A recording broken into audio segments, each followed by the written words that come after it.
ত্রয়োদশ জাতীয় সংসদ নির্বাচন ও সমসাময়িক পরিস্থিতি নিয়ে বিএনপি, জামায়াত ইসলামী ও জাতীয় নাগরিক পার্টি এনসিপির সঙ্গে বৈঠকে বসছেন প্রধান উপদেষ্টা ডক্টর মোহাম্মদ ইউনূস। এ বিষয়ে আলোচনাতে যমুনার সামনে থেকে সরাসরি যোগ দিচ্ছেন সহকর্মী সাইফুল রিপন। সাইফুল, বিএনপির প্রতিনিধি দলে কারা রয়েছেন? বৈঠক কোন কোন বিষয়ে গুরুত্ব পেতে পারে বলে আপনি জানাবেন আমাদের। নির্ধারিত সময় অনুযায়ী আজকের এই বৈঠকটি কিন্তু শুরু হওয়ার কথা রয়েছিল বেলা ৩টায় এবং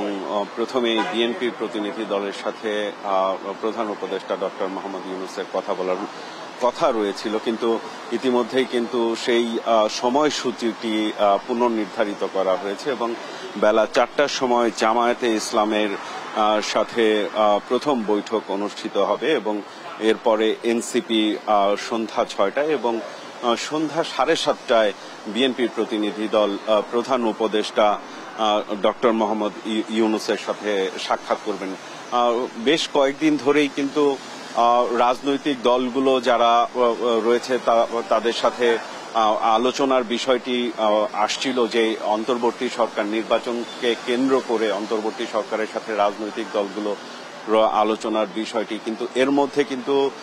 গেল পরশুদিন যেই কাকরাইল এলাকায় গণ অধিকার পরিষদের সভাপতি এবং সাবেক ডাকসু ভিপি নুরুল হক নূরের উপর যে হামলার ঘটনা এবং নির্যাতনের ঘটনা, সেই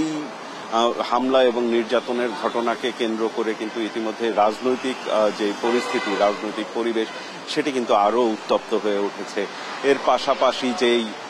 নির্বাচনের যে বিষয়টি, ফেব্রুয়ারিতে নির্বাচন অনুষ্ঠান হওয়ার বিষয়টি নিয়ে রাজনৈতিক দলগুলোর মধ্যে যে বিভ্রান্তিগুলো রয়েছে, সেই বিভ্রান্তিগুলোও কিন্তু এই আলোচনার মধ্য দিয়ে কেটে যাবে এমনটি কিন্তু প্রত্যাশা করা হচ্ছে এবং রাজনৈতিক দলগুলো দু একটি রাজনৈতিক দলের প্রতিনিধিদের সাথে আমাদের বিভিন্ন মাধ্যমে কথা হয়েছে এবং তারা যেটি জানিয়েছেন যে দেশের গণতান্ত্রিক উত্তরণের পথে আলোচনার মাধ্যমে তারা এই বিষয়গুলোকে সমাধান করতে যাচ্ছেন এবং যে কোনো উপায়ে যেন কোনো ধরনের বিশৃঙ্খল পরিস্থিতি তৈরি যাতে না হয় এবং কোনো ষড়যন্ত্রকারীরা যাতে তারা সফল হতে না পারে, তার জন্য রাজনৈতিক দলগুলোর মধ্যে যেমন ঐক্যের প্রয়োজন, তেমনি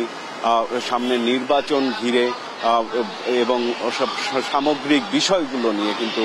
রাজনৈতিক দলগুলোর সাথে এই অন্তর্বর্তী সরকারের আলোচনার প্রয়োজন রয়েছে এবং সেই আলোচনার যেই প্রয়োজনীয়তা তাকে কিন্তু গুরুত্বের সাথে দেখছে রাজনৈতিক দলগুলো। এবং আজকে বিকেল ৪টায় জামায়াতে ইসলামীর সাথে প্রথম বৈঠক অনুষ্ঠিত হবে এবং এরপর সন্ধ্যা ৬টায় এনসিপির প্রতিনিধি দলের সাথে বৈঠক করবেন এবং সন্ধ্যা ৭:৩০টায় বিএনপির প্রতিনিধি দলের সাথে বৈঠক করবেন অন্তর্বর্তী সরকারের প্রধান উপদেষ্টা ডক্টর মোহাম্মদ ইউনূস। এবং এই বৈঠককে কেন্দ্র করে ইতিমধ্যেই কিন্তু এই যমুনার যেই বাসভবন রয়েছে সেই বাসভবনের কে কেন্দ্র করে আইন শৃঙ্খলা বাহিনীর অতিরিক্ত সদস্যরা কিন্তু নিরাপত্তা বিধানে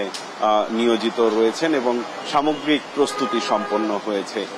বিকেল ৪টা নাগাদ নির্ধারিত সময়ে এই বৈঠক শুরু হবে বলে আশা করা যাচ্ছে।